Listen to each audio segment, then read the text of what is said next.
because I'm getting.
Good morning. Welcome to Thursday morning's meditation. Let us all bow down to Shri Mataji, raise our Kundalini and put on a bandhan. Jai Shri Mataji.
Let's now take the Maha mantras.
Now let us take one mantra to Shri Ganesha. Om Tvameva Sakshat Shri Ganesha Sakshat Shri Adi Shakti Mataji Shri Nirmala Devi Namo Namaha.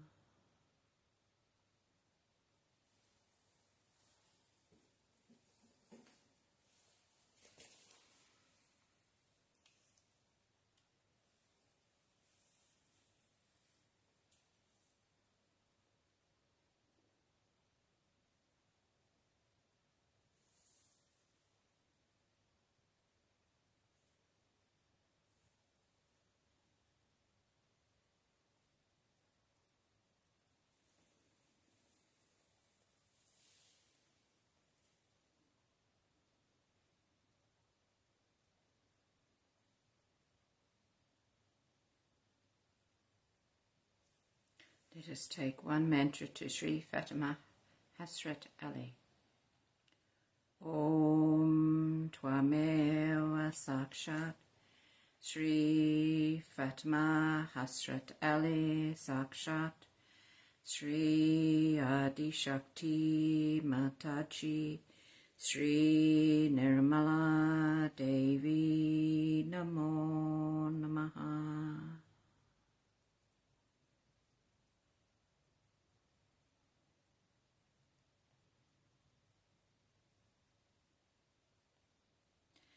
This morning's talk will take our attention to attention. So let us say one mantra to Shri Nirmala Chitta.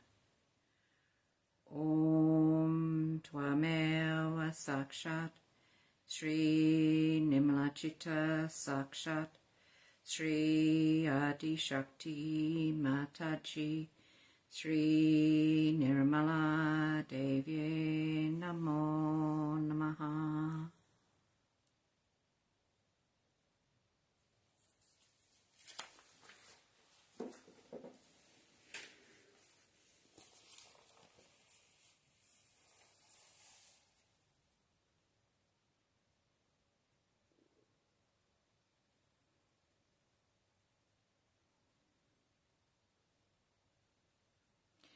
Now let us take our attention to our breathing as we go into meditation, and keep our eyes open and look at Mother's beautiful photograph, and if thoughts or any pain or anything that is disturbing your meditation, take your attention especially to Mother's bindi.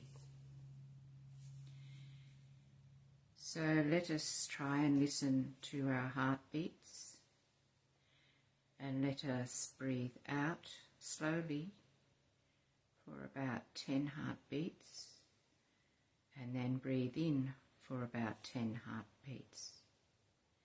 We will repeat this quietly for a few minutes, and then we'll follow with the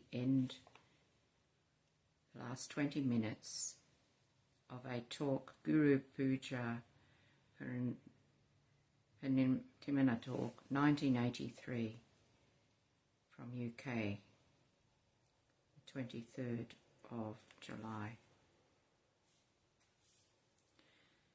So let us put our attention on our breathing, and we breathe in slowly.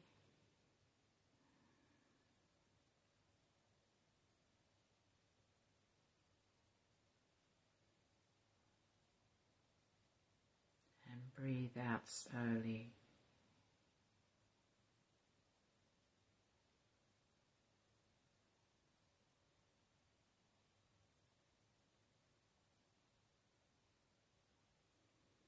Breathe in slowly.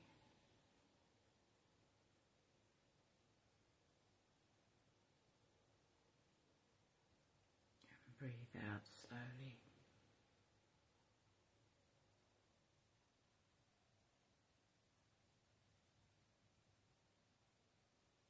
And keep our eyes with their attention on Shri Mataji's photograph.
With our attention still on Shri Mataji, let us put our right hand across our forehead and take the Lord's Prayer. Our Father, who art in heaven, hallowed be thy name. Thy kingdom come, thy will be done on earth as it is in heaven. Give us this day our daily bread, and forgive us our trespasses, as we forgive those who trespass against us. And lead us not into temptation, but deliver us from evil. For thine is the kingdom, the power and the glory, forever and ever. Amen.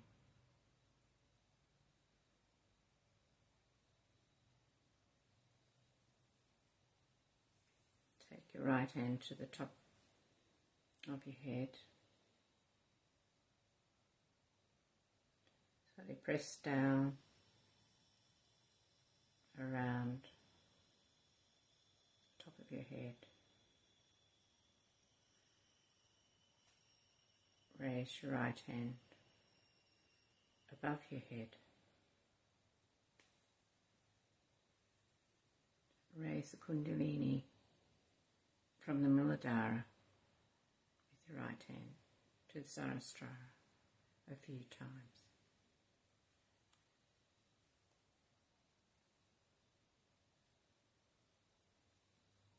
Keeping attention on Shri Mataji's photograph.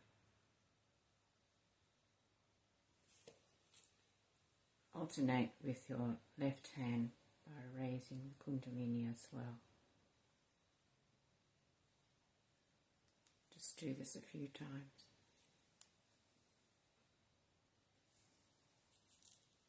Now let the tension settle in Sahasrara.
Look after all of them, and you are powerful.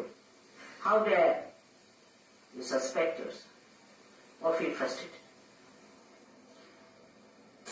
That thing which is so much reflecting like a mirror, I see my mirror. In the same way, you should also have your emotional understanding.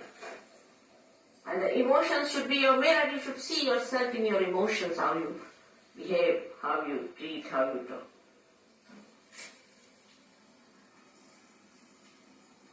So such people should always keep a mirror and feel elevated. You are a Sahaja, and the mirror in the reflection you should see me and not yourself. Sometimes I get really frustrated with surgery, very much. Then I just stand before the mirror and I say, now, come now. You are the one who has all the powers, who has all the chakras awakened. None of the advents had this. You are the one who has created this world, and you are the one who has to save it. So now get up.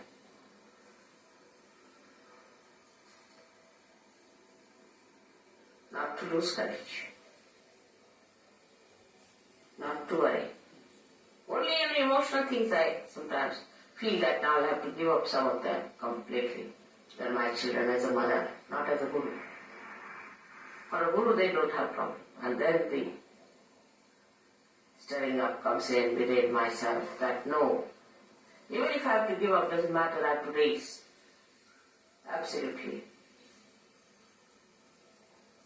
And with that power, it works. So the reflection should be of me, of something that is ideal before you. The one that gives you energy, like this song. And not the reflection of a miserable person. Christ standing before you, as in the Sistine Chapel, and not some miserable skeleton, which is even worse than it. So create those images of your mother, which you should see in your emotions, and rise. This is the second type of attention you have to control. The third one is a very horrid, idiotic one. The idiotic one comes from the second type, where the person is emotionally indulging. That is the A of the third. And the B of the third comes from the first type, which is stupid. So we have two types of people. One idiotic and another are stupid. But in Indian language there's only one word, especially in Marathi, is murkha. They don't, for them both categories are the same, as if the circle meets at the same point.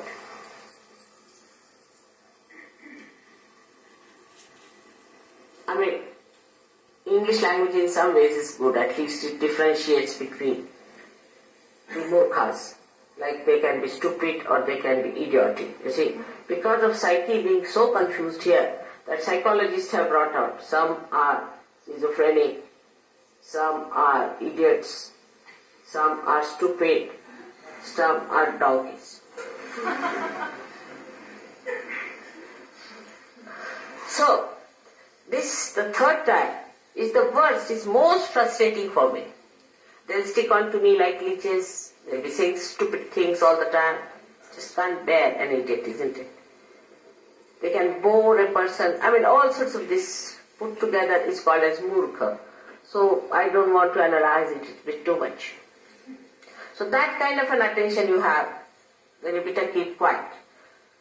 Don't talk. Just listen to others what they talk, what they say. There are some people who just go on talking, irrelevantly, uselessly wasting their energy. And such people are always friends of the cunning. The cunning and such people go hand in hand. Because the cunning wants to befool someone, and the fool wants to be befooled. Like a king will have a jester. It's like that, you see, these combinations work out. So for such people, the best thing is to keep quiet, preserve all their attention, all their energies just for cleansing. All this idiocy will pass away very soon if you try to preserve yourself. Don't talk. Don't say things which are stupid, which are idiot. Just keep quiet and watch others. Sometimes such people can become very great vehicle of God's power. But if they do not take to stupidity and idiocy, this is the type of people, three types I would say. But the fourth type are the people who lead a life of concentration. I mean, a person who is working very hard, say in the office, is a very remarkably successful person, and this and that and that and that and that, is also very concentrated. Somebody who works very well anywhere with a concentrated mind is concentrated. A housewife who looks after her husband and children is very concentrated. And a husband who looks after his family and his things very in a concentrated way, they know how to paint well, they know how to do things, and their hands are deft and they know everything. But such people can have a very immobile attention, very immobile, like plastic. Or you can call it like rubber. At the most, to improve on it, we can say, like some of the things I've seen which you use for damp proofing. See, you just apply it, after some time it's just parched into it. They just can't get out of it. They just can't. They can't enjoy anything. Unless and until you show them a file, you can't talk to them. You see, if you have to talk to such a person, better take a file before it. And before starting, you put the file before. If it is on the file only, they will see. But if you talk, they say, make a file. Very parched. And they cannot enjoy life. There's no mobility. They cannot be creative. They can be creative only as far as their style is concerned, but not the creative of the joy. So that kind of concentration is there. Concentrated effort people put in. Like there are people who are fanatics. They are very concentrated in their effort, extremely. That's how all these religions have spread, like Christianity, Islam, Hinduism and all that, because they had a concentrated effort of fanaticism. Concentrated. If you read the letters of Paul in the Bible, you will see the concentration of it. You go there and you go there and establish a church and do this and what have you done. Very organized, very systematic, absolutely moving like a belt on a machine. And they all the time have that after effects of that movement. Charlie Chaplin has shown in his picture Modern Times. I used to enjoy that very much. That used to tie up a belt, which is standing for about an hour. And then after some time, when he was released of the job, he used to go on like that. That kind of an attention. That is concentrated means stuck onto something. It's not that. It's not penetrating. Because if your attention doesn't become by concentration subtler and subtler, then it is not that, but it is getting stuck. And the stuck attention is of no use for Sahaja Yoga. Such people, I do not know, will never be saved perhaps. So-called successful. They'll go with all their badges, everything. And God will say, go back, gentlemen, you are not yet been passed through the customs. There is another organization which works much faster, much smarter way, and a very specially efficient thing. So these people will be just stuck people. Now there are fourth type of people which are concentrated. That intense, deep, they penetrate. Because they are living minds. They are not dead, parched minds, they have living mind. They penetrate. I watch sometimes, I ask some people, what do you think of a particular person? Immediately I know what they talk. If they just talk in a mundane way, he's a fine person, he's a bad person, this thing, that thing, then I know what it is. Very superficial, shallow. But a person who sees the possibilities and the potentialities of its awakening and the problems a person is facing, then I know that he is the one who has that concentration into the subject. And the subject of Sahaja Yoga requires the maximum penetration. Because Sahaja Yoga, if you have understood, I don't know if you have understood and you are aware of it or not, but is learned through experience and through nothing else.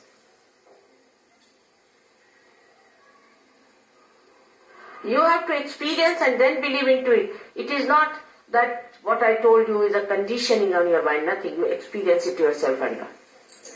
But those who have that penetrating intelligence, who have that penetrating love, emotions, and those have that penetrating movement of their understanding, they are the one who experience, learn, experience, learn, experience, learn. They do not allow their mind to play on them. No. This mind of mine has got experiences of the past and is based on that. No, I have to take every day a new experience. And that experience must be silenced within me, must be sustained within me, must be conditioned within me. Sahaja Yoga experiences are the good conditionings. How can it be? I have seen it, I have faced it, I have had it. How can it be? But for that also to have the best experiences, first condition is Avrutamvara Pragya, where you should be of that level that you really get those experiences, otherwise you will be just a mundane type of person all the time. And you may live with me, but you will not have those experiences. You will not have that blissful feeling, nothing, that joy. So this penetration starts by your meditation and sustenance of the meditation and the samadhi seed sprouting, manifesting the new dimension.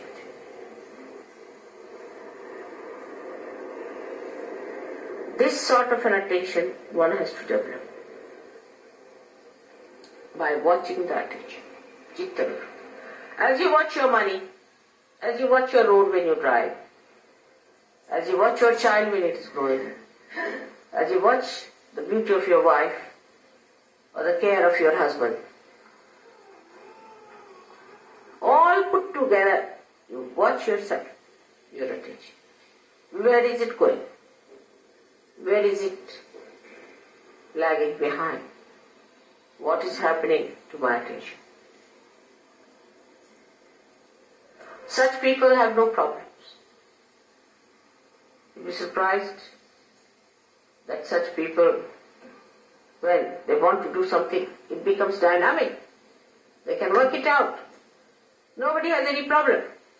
And if there is a problem, which you are facing all the time, you make them know that there's something wrong with you.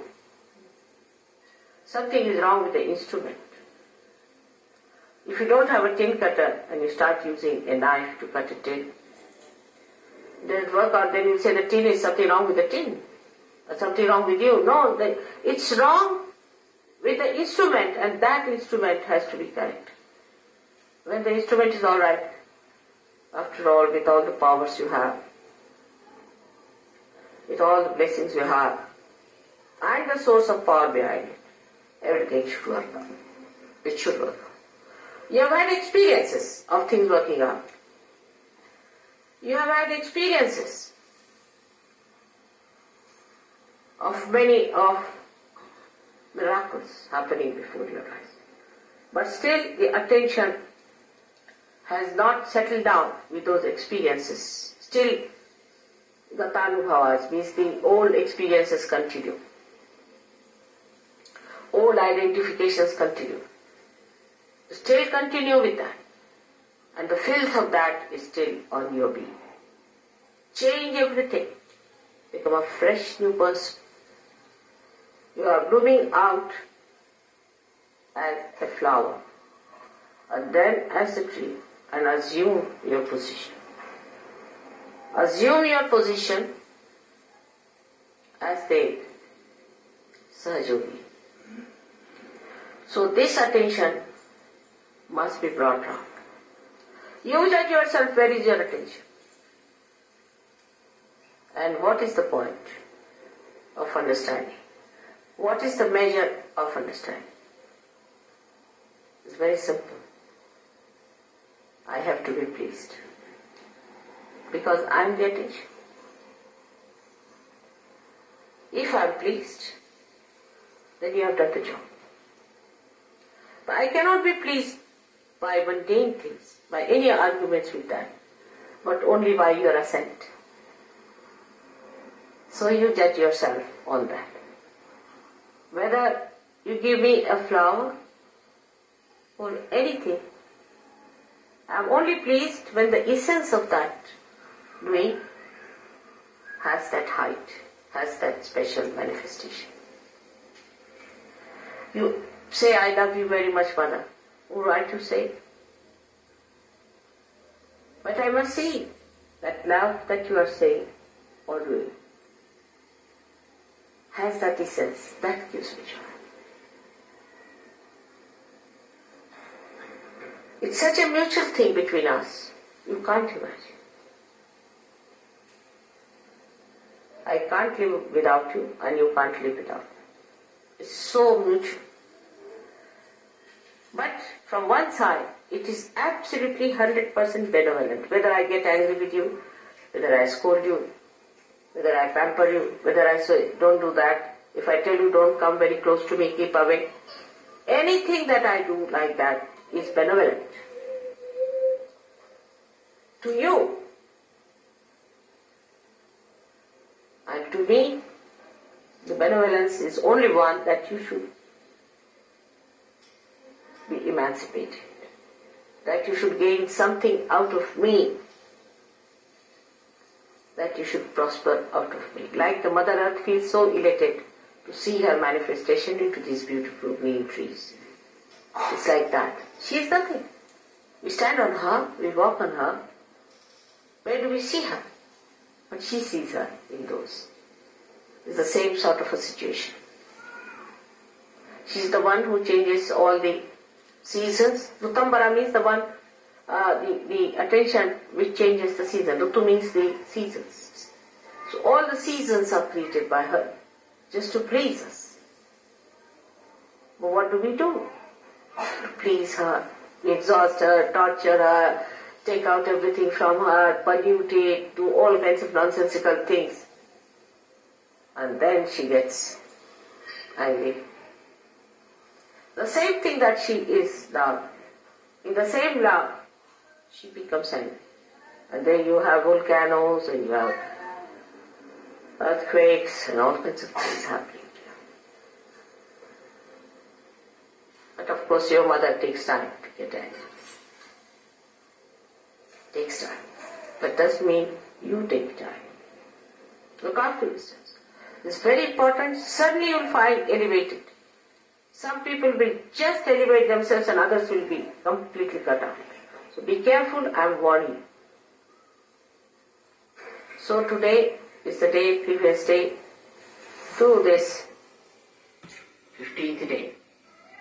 And the 14th day, one has to become a killer. Killer of all that is ignorance, of all that is stupid, idiotic, all that is cunning, and all that is emotional. Kill that part. Become a surgeon tomorrow to receive the blessings.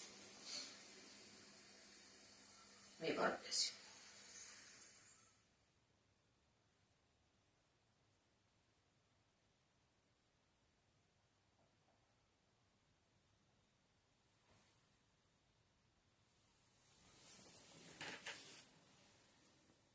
Now let us take our attention inside and go into meditation. I'll put Rag Bhairava for the Sahasrara chakra in the background.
Let the reflection of divine love be in our attention. Let the love of God be with us always. Let us finish up with the last of the three great mantras. Om Tvameva Sakshat Shri Kalki Sakshat Shri Sahasrara Swaminini Moksha Pradainini Mataji Shri Nimala Devi Namo Namaha.